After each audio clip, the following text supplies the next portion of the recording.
Hi, good morning. I'm Gretchen Burns Bergman, co-founder and executive director of A New Path, which stands for Parents for Addiction Treatment and Healing. I'm also the lead organizer of our Moms United to End the War on Drugs campaign in 35 states and 6 countries. With The New Path, we work to reduce the stigma associated with drug use and substance use disorders, and we advocate for therapeutic rather than punitive drug policies. This month, April, is our anniversary month, and we're celebrating 22 years of advocacy. So today with me, I have some very, very special people in my life and in the world of drug policy reform. Sylvia Leverant, who is a co-founder of A New Path. There were 3 of us when we started this organization. It was Sylvia Leverant, Tom O'Donnell, and myself.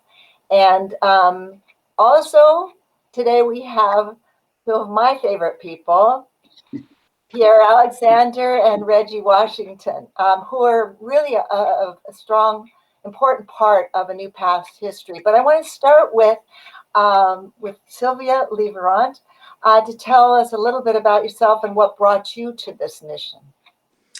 Well, I'm happy to be here.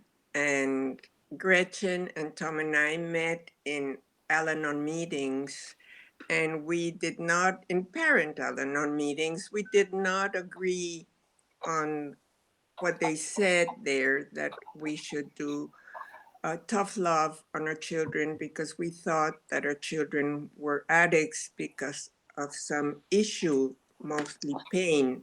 And so we wanted to do something about it, and we did not agree on having our children warehoused in prisons.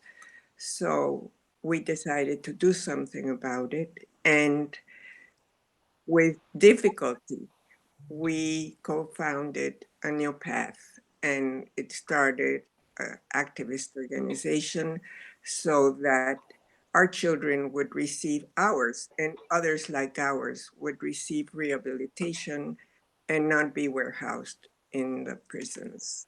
And that's how we started A New Path. And we had no idea how it would build or really how big the need was. And Now, our speaking out, telling our stories helped other people to tell theirs. And that's how we started to change. And real briefly, my son was incarcerated at the time. He had been arrested for marijuana possession and he ended up cycling in and out of jail prison for 11 years. Rather than getting the treatment that he needed. And that's, when we met in the Al-Anon meetings, I have to say, it was a serenity prayer that I absolutely loved. But that's God grant me the serenity to accept the things I cannot change. I could not change the fact of my son's addictive illness, but the second part is the courage to change the things you can. And I think that's what made me and probably Sylvia and oh, Tom absolutely. decide to speak out for needed change in policies and perceptions. We didn't know what we were facing. And remember, we went to talk to judges and we went to talk to attorneys and tried to explain to them our point of view as parents, which I don't think they ever heard. They only heard each other, but didn't hear us. And that was very special. Yeah, we were stubborn and pushy parents who wanted to advocate for our children. Well, we Um, believed in what we were doing, Gretchen. Absolutely, and still We do, did, and still and do. we decided to do whatever it took in order to help our children and others like them to not be incarcerated for youth. So the first part of A New Path was treatment instead of incarceration. The second part was treatment behind bars, and there was very little treatment behind bars. Before I get into the project, I want each of you to introduce yourselves and give me a minute or two of who you are. So I'm going to start with you, Pierre. My name is Pierre Alexander. I was a former lifer that was involved in treatment programs inside of prison.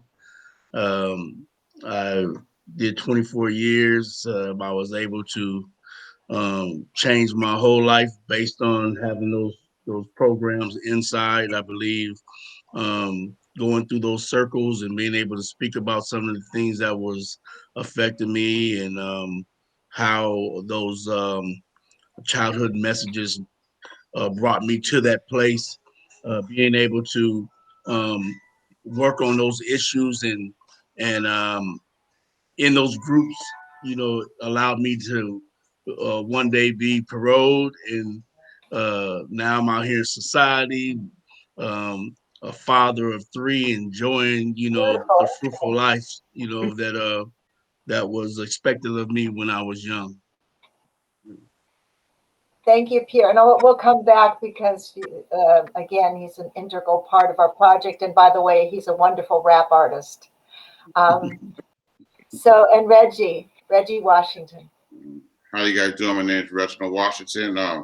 Just a little bit about myself. Also formerly incarcerated, was actually a mentor in a therapeutic community was inside those prison walls. So a lot of the healing started being involved in a therapeutic community where we talked about our substance abuse issues, but the underlying issues why we were abusing the drugs. So that was something that was for the first time really brought out, not just the drug use itself, but the reasonings behind that.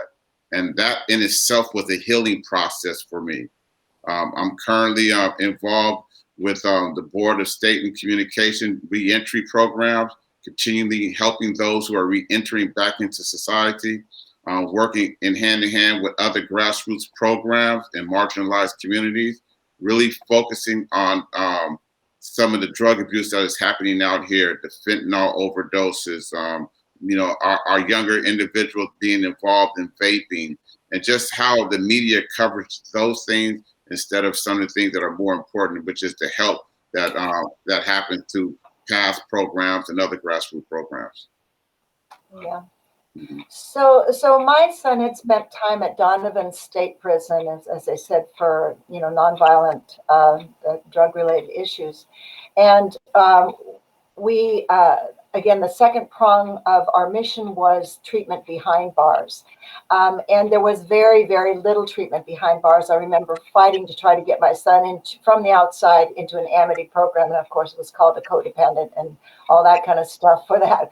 But then later we went in and we had a meeting with the Hope program. So Donovan State Prison was overcrowded. It had capacity for 4,500 people, and it had treatment slots for only 200. This was in 2002. And we wanted to change that. So we went in and spoke to, and I remember something that was said that just really stuck with me. One of the guys in the Hope program said, when you're treated like dogs, you act like dogs. And I remember looking around at that cold, concrete, barbed wire, hopeless, kind of environment, and thinking, how can people even begin to believe that they can find a path to recovery if they're in that kind of situation? How can we create maybe not treatment right off the bat, but at least a place where it's safe for people to start thinking about getting to the core of themselves, right? To begin that journey. So Sylvia and I and some other wonderful people who helped us with this seemingly impossible program to make happen, got together and began it took us almost 2 years. In 2004, we opened phase 1 of the garden. But the Reggie and Pierre and some guy named Frank took charge of this project. And it was, I think you guys must have laughed when Sylvia and I came and Caroline came in, what are these do-gooder women trying to do here? But you got behind it. You worked that impossible dry soil, like a concrete soil, and you made it happen. And so I want to go back to reflections from each of you about the Self-Reflection Garden project. And so I'll start with you, Sylvia. Well, I remember that this landscape architect helped us. He did all the sketching and the planning in paper pro bono, actually. So we didn't have to spend any money on that. And we got money to do the garden from the then supervisor, Ron Roberts, which I don't know how we convinced him. I guess Gretchen and I went. We convinced him that we needed the money. And so he I'll tell gave it. you, I'll tell you, part of the convincing was he did understand that people would be coming back, and that would be better if they came back having some form of rehabilitation and drug treatment. And so Yeah, he understood the re-entry part of that. But absolutely. And I loved the garden. It started with a bridge, and it was so, what is the word? It was like knowing that from where you were going to go to through that bridge to go to another world in which you were going to be you, and in which you were going to look for peace and rehabilitation. And I remember that part of the of what we talked about that was going to be done was that there were going to be like some pillars, and in those pillars the inmates would choose the words that were important for them to see and to see, and they were, I don't remember, responsibility, honesty, sobriety, and things like that. hope, integrity, yeah. And everybody that we talked about the garden to was excited. Friends of mine outside path and in my world, everybody thought that it was a great thing, and that for the inmates it was going to be very rehabilitative. And I think it was. It was a Um, lot of work for them too, it right? was a lot of work, but it was good work. It was good work. They worked a lot. And I remember when we would go and see the progress and talk with Reggie and talk with Pierre and with Frank and congratulate them on the wonderful progress that they were doing. It was just a fantastic experience for us as a group and for me personally. So Pierre, I want to hear from you your experience and your take on project. Well, the project, um, the Reflection Garden mainly was Reggie and Frank. They were the spearheads of that program. I mean, uh, and I remember the other participants wanting to participate because it gave them a sense of um, when you are working to make something better than you found it in our program. It was like they had something that they can say, I've done or I helped in, and it was hope. It was like bringing something beautiful to a negative environment, you Mm. know, um, and you know when you look around, all you do see is gray walls and it being dull, and that whole feeling of not being worth anything. And then yet you guys came in and you helped instill hope. That with the garden. What was amazing to me about that whole project is that I never thought that we would be able to plant anything amongst all those rocks. you know, you know, Richard J. Donovan was called Rock Mountain, you Yeah. know, and it was so many rocks. I didn't even think that you can even fertilize any of that stuff back there, you know. But with perseverance and drive and the desire to make a change, it was done. And at the end, when you were able to look back and see, that you had your hands in building something so beautiful, which it was, everybody was excited. Mhm. Everybody felt like a sense of accomplishment. I know Reggie and Frank were really like, we did this, and the whole community was very proud of that project and very proud that you guys came in, you Mhm. know, and helped shine a little light in a negative environment. That was one of the main focuses. Beautiful. Yeah. Reggie. I mean, we were a part of history. There weren't gardens being put inside prisons. It was just the opposite. They were pulling things out of prisons that had that type of beauty. So to be a part of history is something that I will never ever forget. Being able to be a part of having individuals have hope. Our program was actually called the Hope Program, which stood for helping our peers evolve. And we actually saw them evolving and participating. It brought along a sense of collaboration. There was no racial lines there. We were all one when we were building that. So you have to take a look at the garden being more than just some plants, but it actually was an opportunity for individuals to evolve, an opportunity for healing with races. Because you got to remember, in prison, you're almost taught to separate yourself. Well, when you guys came in and brought about this plan, what you might not have known that, but you actually sort of eased some racial tensions within inside our community. So it's so much bigger than the garden, but we could not have done that without the garden. So I'm hoping that sort of gives you sort of the idea of the influence that actually had, not just on the garden itself, but the ease that it had upon us, throughout this history of racial tension within inside prison walls. So that's something that I do remember. Frank, great friend of mine, but he was someone who was Caucasian. Then we have someone who was Latino. Then you have someone who was Black. All part of the process of building this.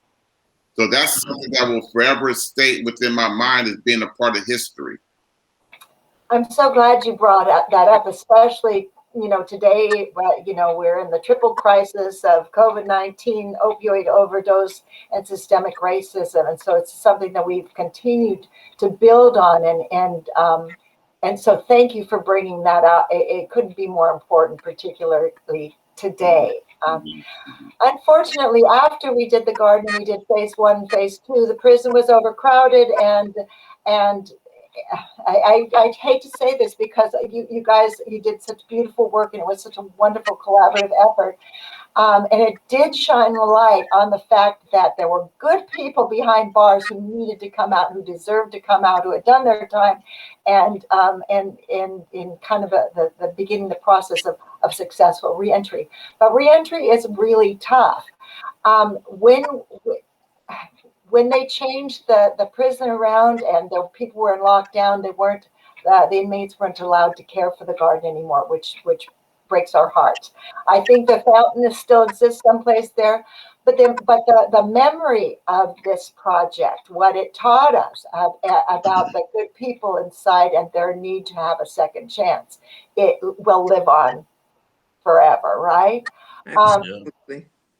So comments on that from Reggie and Pierre, the difficulty of reentry and the need for people to embrace them. But I'll start with Sylvia because I know that is her heart, that need for a tolerant, compassionate society that embraces people who need a second chance.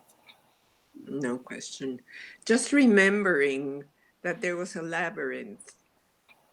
Remember that it was done, and a friend whose sister was a specialist in doing that, she came to work on it and she showed the inmates how to use it. And it was again another way of going in and finding introspection and comfort and peace. And that was really important. Yeah. I mean, you bring back so many memories. When you said that, I remember there was a part of the garden there where individuals would go as a meditation aspect of it. Remember that part was in the garden too. So when you think of these small things, I remember those parts just going on and reflecting. And yeah, you know what, change has happened, Gretchen, but you've already set into motion the change within our lives. You know, you were a direct link on how me and Pierre conduct ourselves today.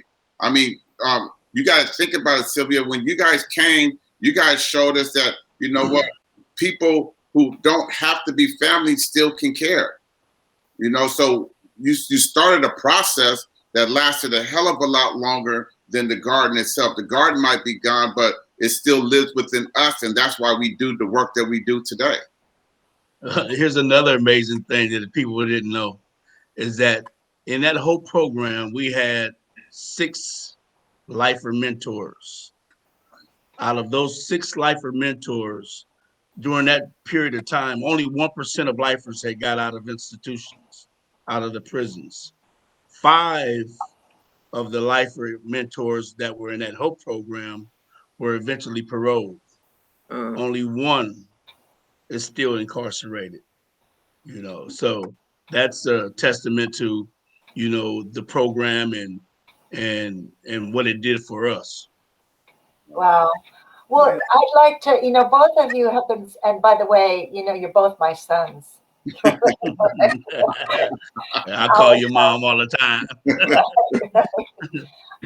But I've watched the struggles too. Even with the best intentions, the best hearts, life can be really tough, and it can be very tough if you carry the label of an ex-felon, an ex-convict, right? So, or a felon anyway. There's so many roadblocks to recovery, and so many roadblocks to successful reentry.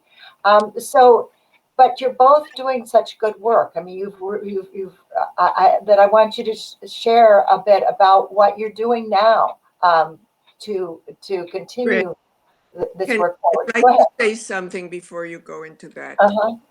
Going back to what Reggie said, Reggie, not only did it change you, it changed me as well to be with all of you, and to be inside a prison. I mean, I had never been inside a prison, and to find the humanity in all of you and the caring.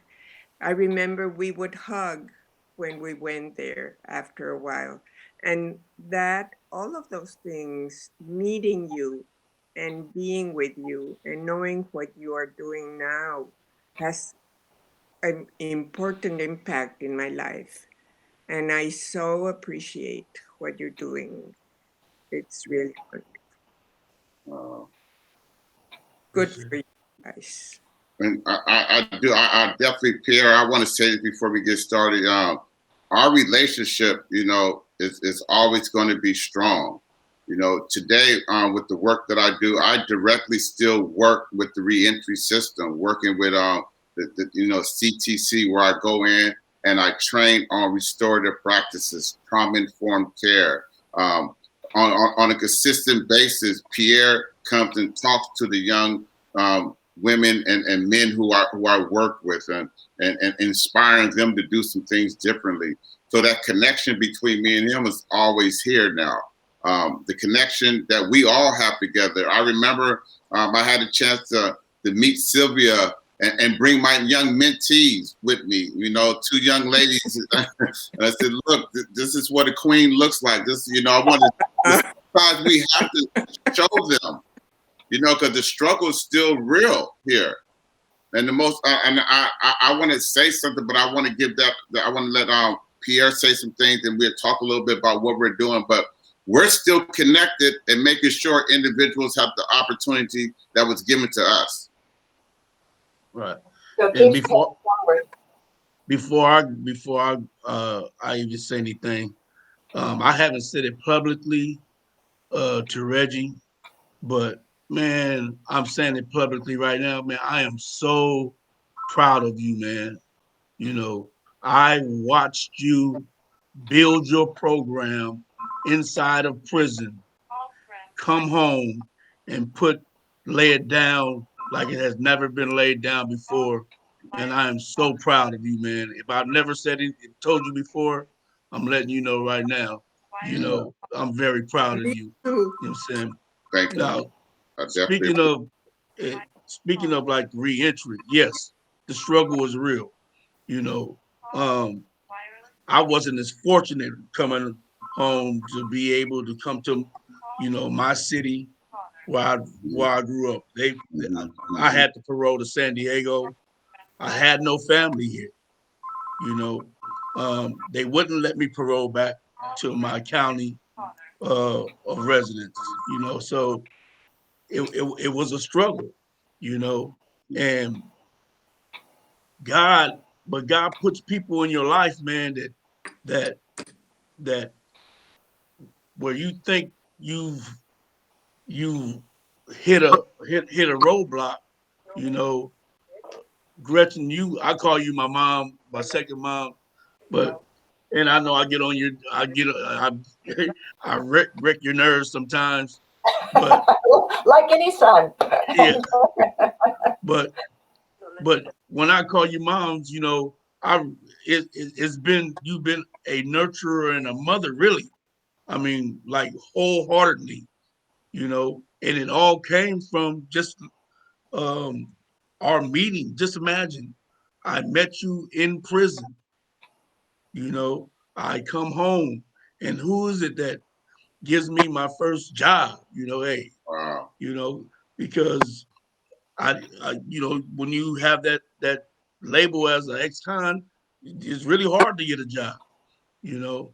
And there were struggles because I mean, like they put you in a program and you're not able to make money, and then they want you to, put you out after 6 months. That 6 month program is good, to get yourself together. But what happens when you get out of that program and you haven't had a job to make any money? You know, that's where that homelessness comes in at. And yes, whether you guys know it or not, I was homeless for like 2 months. You know, had nowhere to live. But in my mind, being in those groups, I felt like where I've come from and where I had been, being out here was better than any day of one day of being incarcerated. Mhm. So yes, I've been able to persevere. I've started working as an electrician, you know, which was one of the greatest decisions I made. Unfortunately, I got injured at work and I'm on workman's comp right now, but, you know, I still am steadfast in mentoring the youth, letting them know that by any means necessary, you do not want to be incarcerated. So, and like I said, anytime Reggie calls me, uh, I'm there. And I also have uh, my own uh, program that I work with, the Life Foundation, leading individuals to find empowerment, where I do motivational speaking at different venues. But this is a lifelong journey and it's going to continue, I'm going to continue that process.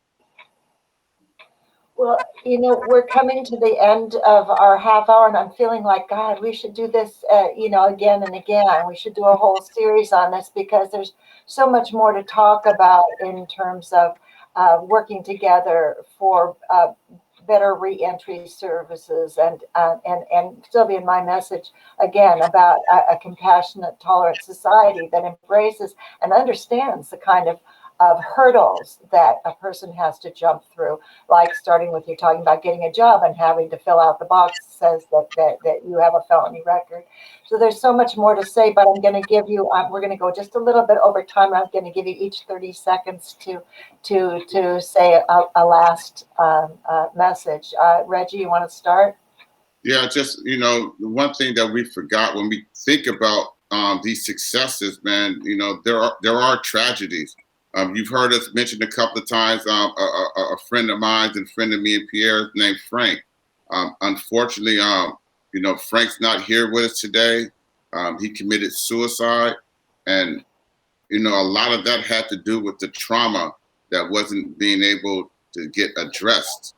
And so we have to remember that. And the garden and the work that we do, a small of it is going to always be some of the things that hurt us. And one of the things that really hurt me is to know that my friend's not here today.